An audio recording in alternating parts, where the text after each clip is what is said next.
There's one passage in this week's Torah portion that mentions a law with which we are already familiar. The law of bris milah, requiring the circumcision of every Jewish male on the 8th day of his life. A law that was first taught to the first Jew, Abraham, Avraham, long before the Torah was given. The rabbis derived some laws from the mention of bris in this week's Torah portion. The law that a bris is only done during the day, and that if the 8th day falls out on the Sabbath, on Shabbos, then the Sabbath restrictions are suspended and the bris goes forward as planned.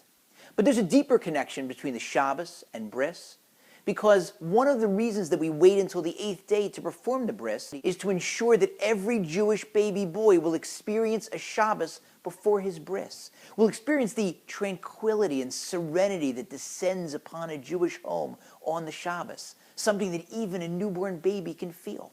A bris is also a sign through which we demonstrate that we are not prisoners of our instincts or desires. 7 represents nature, 7 days of the week. 8 represents going beyond nature, showing that we are willing to sacrifice our natural desires and instincts in order to be servants of God. Maimonides explains that we don't perform a bris on the first day of a baby's life because there isn't yet a strong enough bond between the parents and the child. So we wait until the 8th day. The last time one of my sons had a bris was a little over 6 years ago,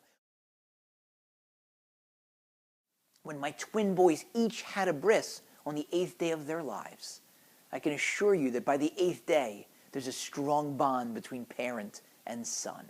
But Maimonides goes further. He says we don't wait longer, because if we waited until the age of 2 or 3, then the bond would be so strong that we'd have to worry that parents would refrain from performing the beautiful mitzvah of bris milah on their sons. But why do we need to make sure that there's enough of a bond that exists by the 8th day in order to go forward? Because bris means covenant. It's a treaty, a deal of sorts between us and God. And the parents are part of that. So they've got to give something up also. They've got to sacrifice. They've got to vicariously feel the pain of the baby during the bris. And they do. We do. But that begs the question, what is God giving up on his end? Sure, the baby receives his Jewish soul, but that's what the baby is getting. What is God giving up? What he's giving up is that he's taking a big risk, because he's allowing that baby to become one of his ambassadors.